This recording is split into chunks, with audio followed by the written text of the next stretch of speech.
Ladies and gentlemen, my name is Vidami and this is Dungeons 3, a sequel to the Dungeons 2 and Dungeons 1 games, which was developed by the Calypso Studios, whom you might know as the developers of Port Royale, if I'm not mistaken, which is a series of game where you manage a port. And also, I think they're the guys behind the Tropico series, so they do have a lot of experience when it comes to management-based games. But this is a fairly unique game in their library of the games they developed. This is a dungeon management, but also a RTS series of games. You basically have two maps you have to pay attention to: your dungeon, which is your base of operations, where you build units and other research facilities for your main army, and the world map, where you actually send your forces out in order to conquer the land. And as the title suggests, we're not playing as the good guys, we're playing as the dungeon overlord.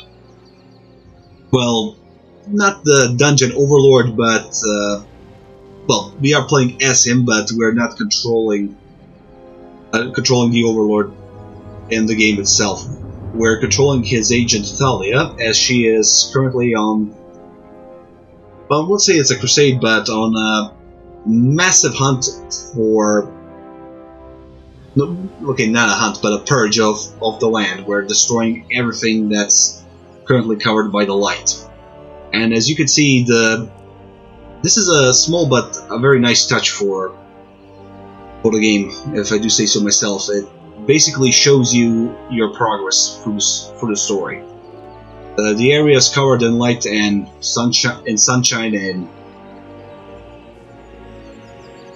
the areas we haven't conquered are lit by the sunlight, and they have a mythical hero just standing there waiting for us to show up, while the areas we have conquered are covered in fog, smoke, fire, and yes, this is a massive parody of the RTS genre, popularized by Blizzard and its contemporary contenders. Actually, I'm not sure, but it's a massive parody of the RTS genre. With, I mean, this first city I conquered it's basically called Tristram, which is a parody of Tristram from the Diablo series. There's also a lot of references to Lord of the Rings and other well-known fantasy franchises, but that's enough of that for now. Let's just hop into the options menu and then into the gameplay itself. As you can see, you have 4 categories of options. The first one is game options, where you can choose the language. Do you wish to see the health bar of your monsters and enemies, the interval of autosave features, and also choose your laughter as the evil overlord, as well as the narrator's frequency. And while I do admit that the narrator is pretty entertaining and the voice actor does a phenomenal job with making his lines entertaining, I do find them annoying in story mode, because they're very frequent and very distracting when you're just trying to stream it or trying to actually make a video about it. Also, you can adjust the scroll speed, notifications for the multiplayer, movement of the main menu, and some other minor things you can turn on or off, or set their frequency to your personal preference. The sound is, well, nothing to write home about, but it's decent. You can choose you can adjust every volume separately. You can also turn everything off if you prefer. I would recommend you keep it on 0.5. It's pleasant to hear, but it's not too loud. And subtitles on or off. That's about it. Graphic options, a little lackluster, but you are given everything you actually need.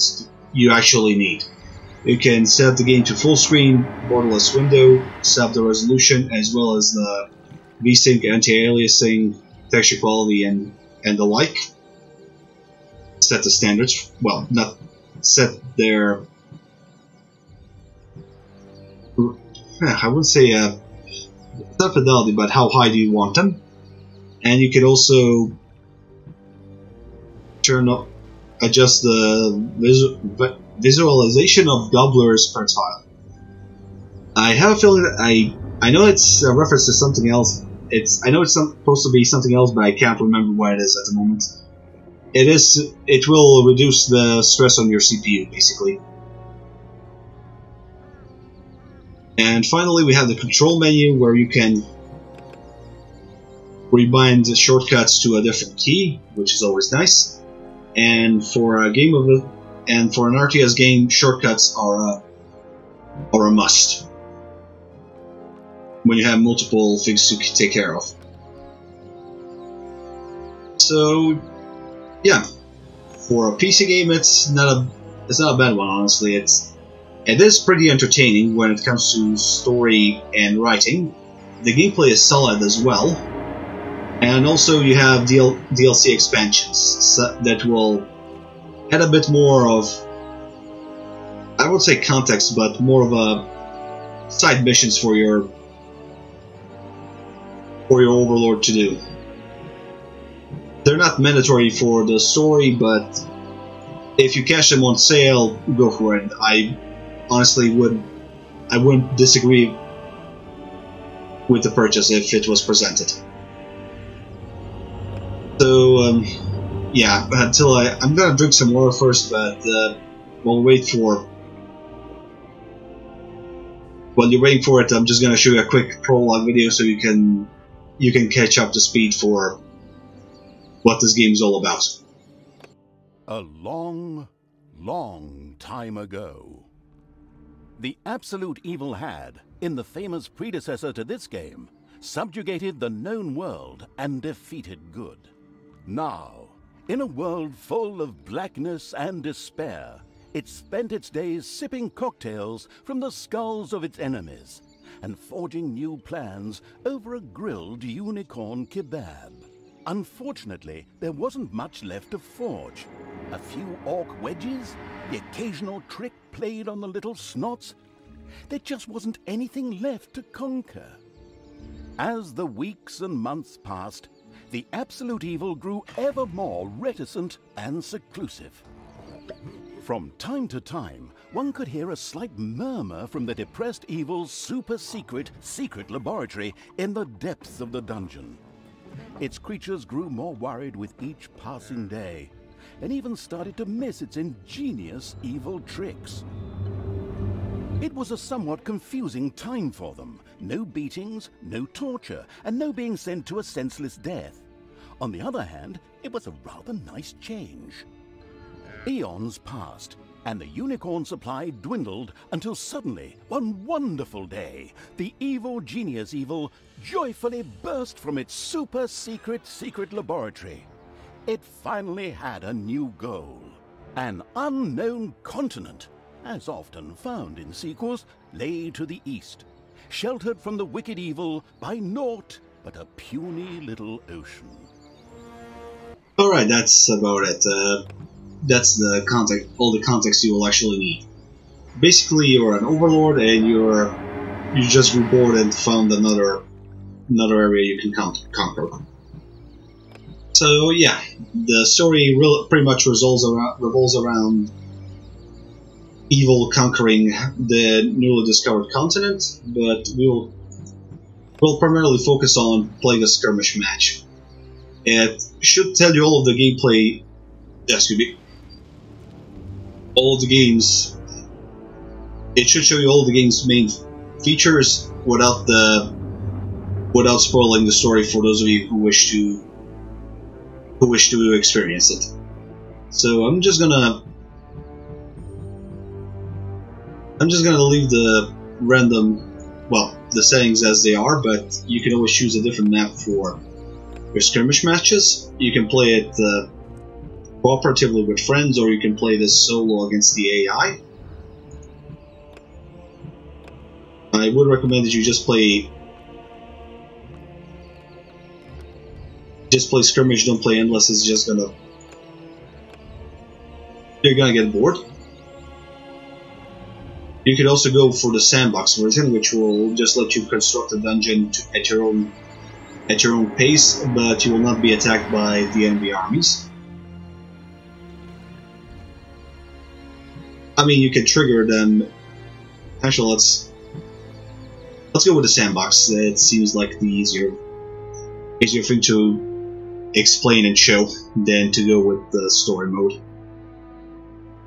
But basically, for your money's worth, you get a fairly decent package. If I do say so myself. You get a multiplayer.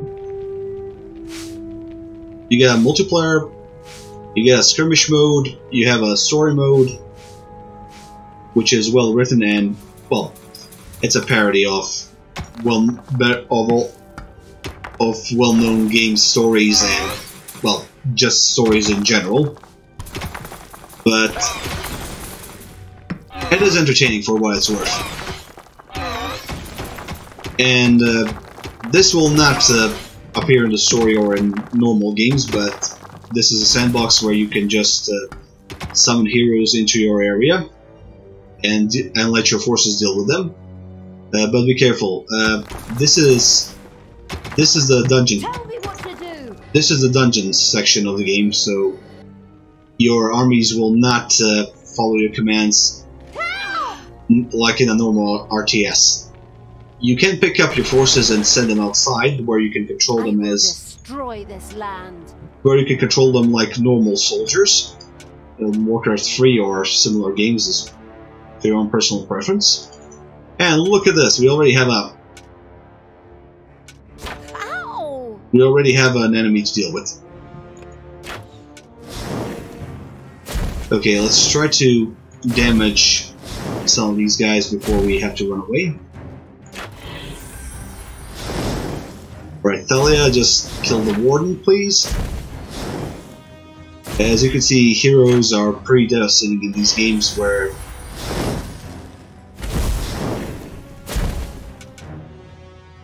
but you need to consider your unit composition before you venture out. As you can see, Thalia is pretty devastating on when she's out of range, but unfortunately,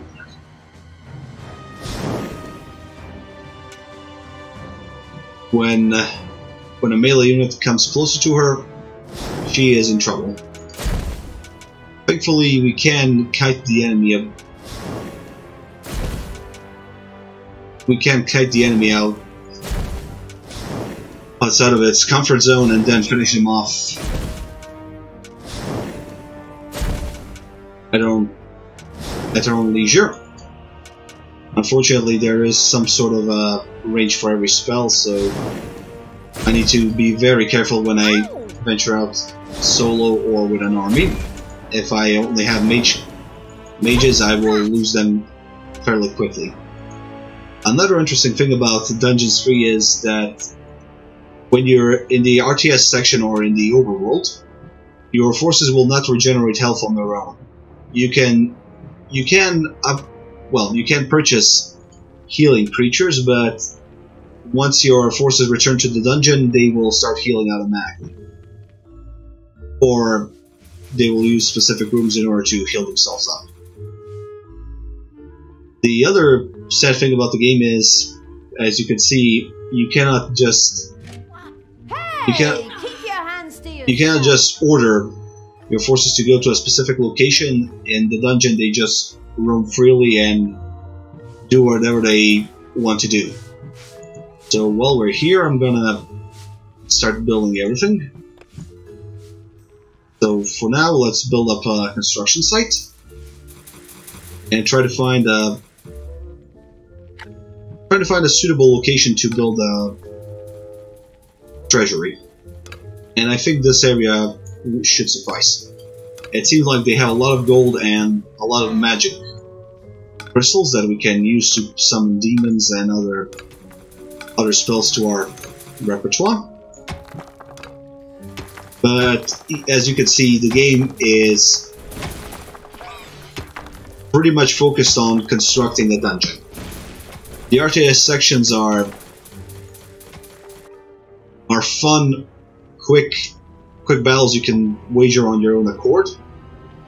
And depending on which mode you're playing, this is either going to mix up the rules of the game a bit to make you construct faster or build in a specific order, but this is a sandbox, so I'm just going to take my time a bit on this one. Usually your first priority is to create a treasury, then a construction site, and then you can start researching food production,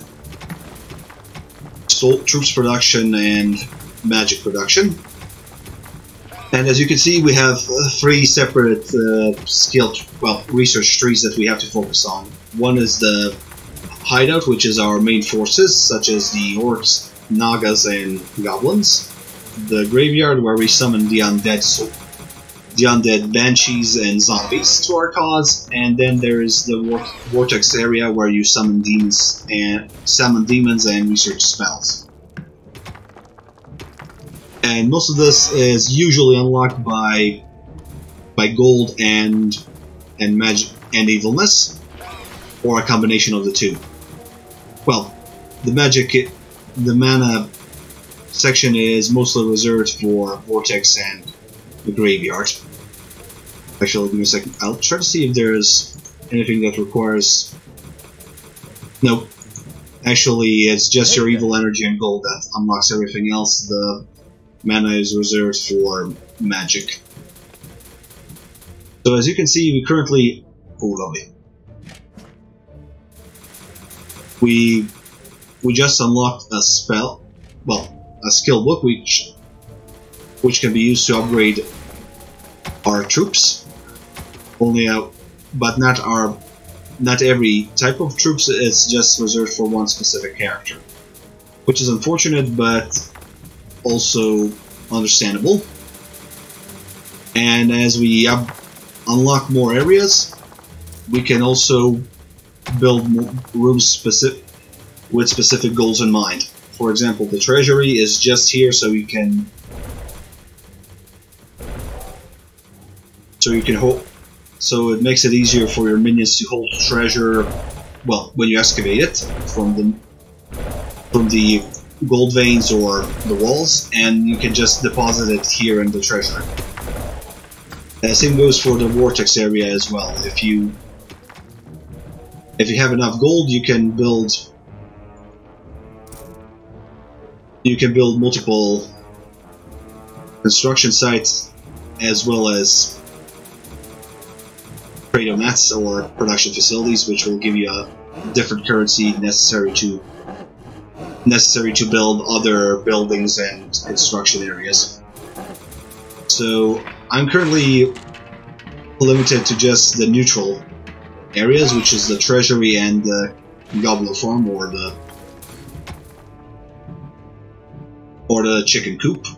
So let's try to build up a bigger chicken coop for our soldiers, because this will generate food for us, and the more food we have, the stronger creatures we can summon. Honestly, I kind of wish I had something a little more when it comes to troops. So let's start researching hideouts, where we get the gold, that is. Let's see, is there another gold vein we can use? Oh yes, there is. Suggestion, try to... Well, this is your personal preference, honestly, so excavate at your own... how you prefer, but I discovered that if you create a small hallway and a big room behind it, it's easy for your minions to actually deal with the intruders as they walk in, and it's easier to set up traps for the incoming intruders, basically. So yeah, it's your own. It's really up to your own personal preference. Now, evil will be generated periodically. You just have to find shrines in the overworld that will generate evil for you. There are some buildings that will generate evil as well, but I honestly can't remember where I can find them. Thankfully, I will be able to summon minions pretty soon. I just have to build the barrack. So give me a second to another treasury. It seems it is going to be built pretty soon. So as you can see, we'll build a small treasury in this area, and then try to. I tell you what, I'm going to expand a bit here. Ooh, nice. Good find. I'm going to expand the construction area and barracks to one big room, so our orcs can actually build some pretty useful traps for us, and they can also get closer to the construction site, which is a plus for us. Thalia will...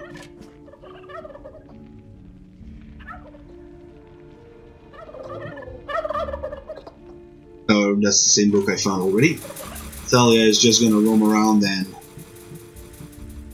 do her thing, but yes, as I already mentioned, this game is pretty much Dungeons settlement management simulator at heart. Your main objective is to construct areas, and let's see. I think I have a. Yeah, I think I have a. I did save a game before, so let's switch up a bit and just show you the actual RTS side of things. You already saw the construction side of it. You excavate the dungeon map and expand your rooms for new soldiers and new equipment. So as you can see, this is there's another treasury we can build. So we will build it here, fairly quickly. And every army you have has a different research tree you can use. So give me a second just to find it. Our demonic layer or our vortex layer can be expanded a bit more in order to build a library for research, as well as it's payday, as well as other useful. A library which can be used to research spells, while the actual horde can be upgraded with multiple minions and different traps for us. So let's see, I'll try to position a... Yeah, I'm gonna place a door in front of us, in front of this entrance, just so you can see what I'm talking about. And if the game would be so kind not to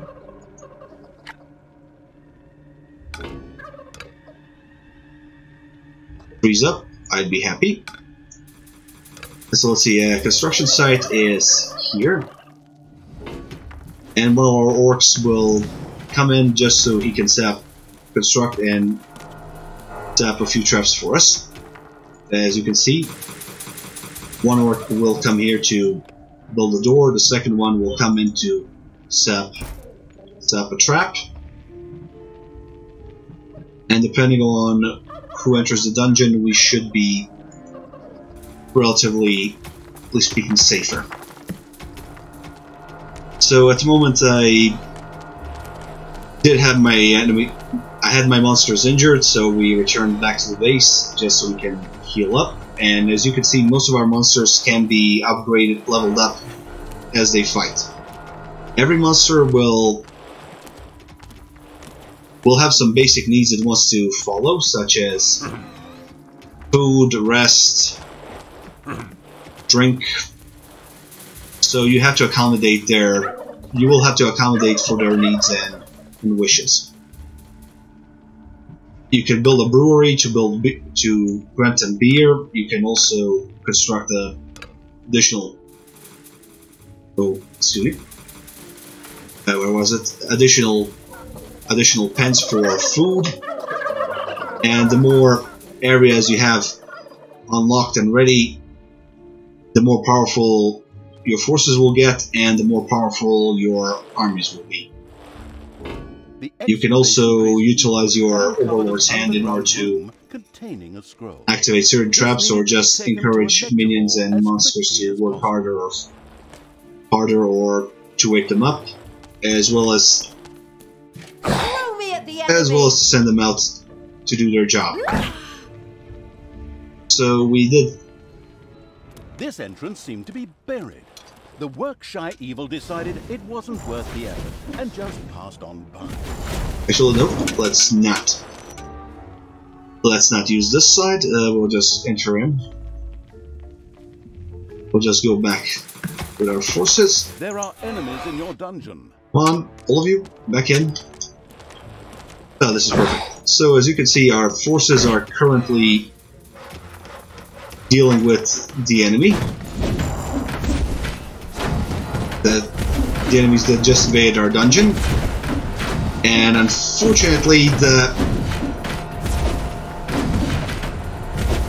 every single minion is thinking about food and fighting at the moment, so we cannot see the actual action, which is rather annoying. But as you can see, as your dungeon levels up, so do the enemies you're forced to deal with. They will invade your area periodically, so try to have an army ready to defend you,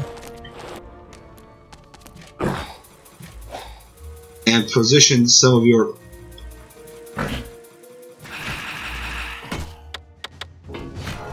and have your troops ready to. What can I do for you? Ready to defend the area. You can also utilize your troops in order to, you can also utilize the traps to get rid of the enemies inside the actual old dungeon, but those are, I would say, inefficient. They will deal some damage, but they won't kill the enemy outright. So you will have to consider your situation carefully before you proceed to do anything. As you can see, I lost a soldier, so I'm gonna quickly build up one extra for demons, so that we have a decent ranged army. The orcs and goblins will take the brunt of most of the attacks, but you will have to rely on mages and demons in order to get rid of the enemies that are coming towards you. So yes, this is Dungeons 3, Dungeon Keeper that parodies a lot of fantasy works. It's fairly entertaining when you're playing it. You have a lot of different modes where you can have fun on your own at your own pace, such as a sandbox or just a basic skirmish. You can play with friends. You can play the story mode cooperatively with friends, or just goof off in the actual skirmish mode or sandbox mode. And you can also play against your friends in multiplayer. It's payday. And also pay attention to your minions' needs and wants, depending on who is.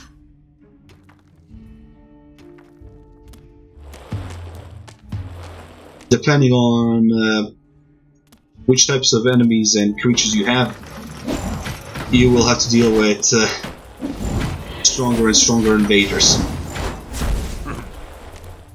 And also utilize the traps in order to protect your base. So, yeah, that's pretty much it. Nope, excuse me, wrong one. Every army has a different research tree that can be used to upgrade your abilities and spells, as well as your traps and military capabilities. So the stronger and bigger the dungeon gets, the stronger and numerous the opponents are when they attack your dungeon. and every mission in the story has a different rule set for the game. So do try to actually pay attention to the game's rules when the game starts. Well, the story's rules when the mission starts. It will keep you alive longer and make your life easier. Would I recommend this game as an instant buy? No, it is a fun game, but the narrator can be a bit annoying when you're just playing the skirmish or some other modes, and in the story mode he will talk fairly frequently. So yeah, I would recommend you buy this game on sale when possible. And as you can see already, the visual quality of the game is a fairly good one. It reminds you a lot. It really does remind me a lot of